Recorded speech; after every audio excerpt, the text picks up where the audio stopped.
नमस्कार दोस्तों। गाज माता की कहानी। एक भील भीलनी थे।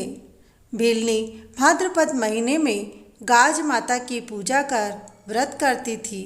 भीलनी के घर में सुख और धन बढ़ने लगा। अब भीलनी भी रानी की तरह कपड़े पहनने लगी। रानी और भीलनी के कपड़े एक ही धोबन धोती थी।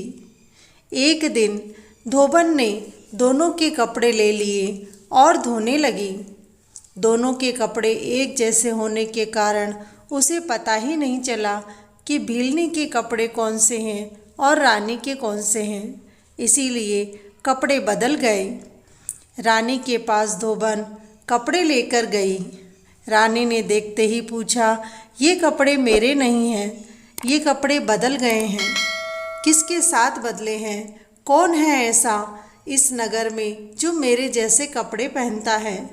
धोबन ने कहा, आपके नगर में एक भीलनी रहती है, वही आपके जैसे कपड़े पहनती है। रानी को यह बात सहन नहीं हुई।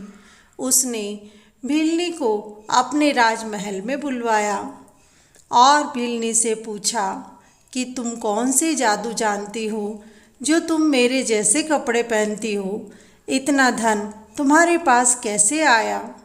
तुम इतने अच्छे कपड़े कहाँ से लाई?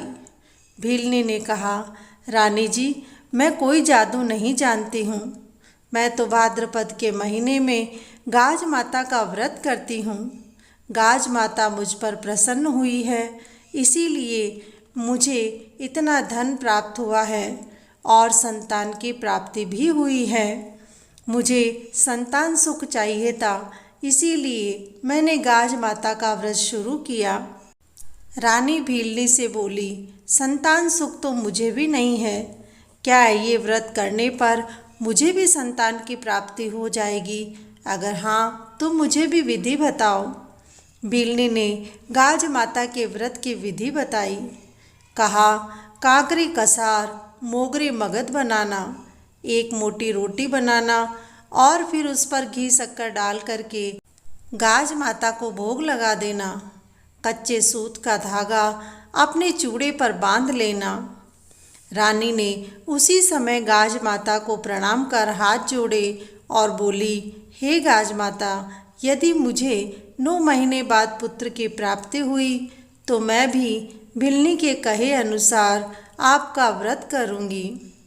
9 महीने के बाद में गाज माता की कृपा से रानी के सुंदर पुत्र हुआ।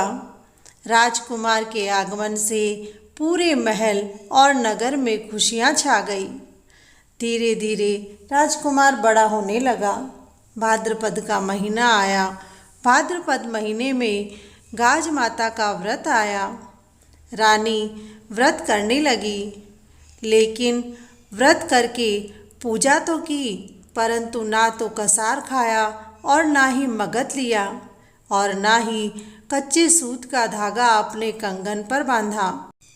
पड़ोसन जब कंगन पर कच्चा सूत का धागा बांधने लगी तो रानी जी ने मना कर दिया। बोली, मेरे सोने के चूड़ले पर यह कच्चा सूत का धागा अच्छा नहीं लगता, मैं ये नहीं बांधूंगी।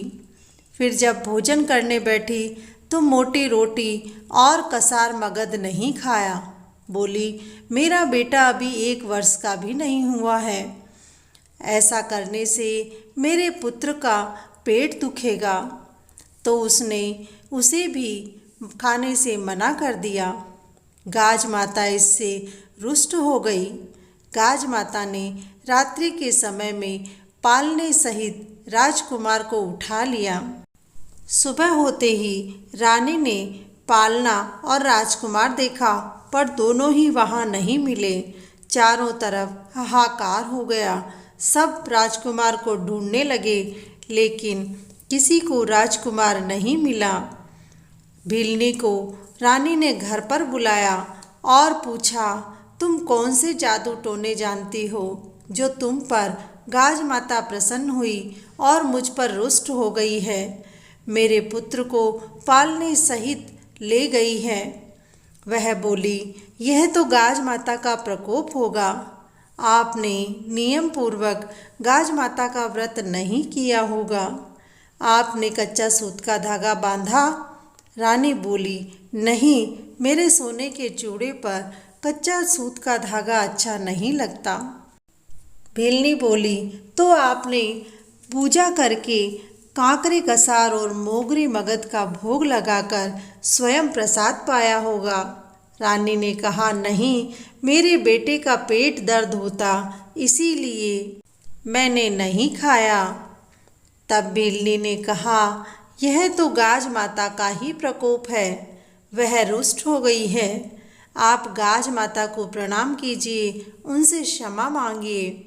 रानी ने हाथ जोड़कर गाज माता को प्रणाम किया, क्षमा मांगी। हे गाज माता, मैं अगली बार जब व्रत करूँगी तो पूरे नियम के साथ करूँगी।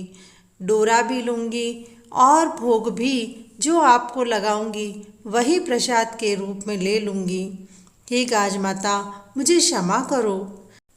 रानी ने अगली बार जब व्रत किया तो पूरे नियम का पालन किया। इससे गाज माता प्रसन्न हो गई और पालने सहित राजकुमार को राजमहल में छोड़ दिया।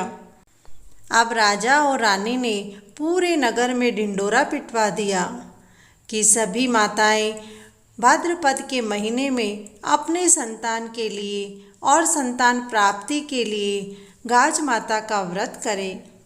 हे गाज माता, जैसे आप रानी पर रुष्ट हुई वैसे किसी पर मत होना। जैसे आप भीलनी पर प्रसन्न हुई वैसे ही आपका व्रत करने वाले सभी पर प्रसन्न होना। बोलो गाज माता की जय।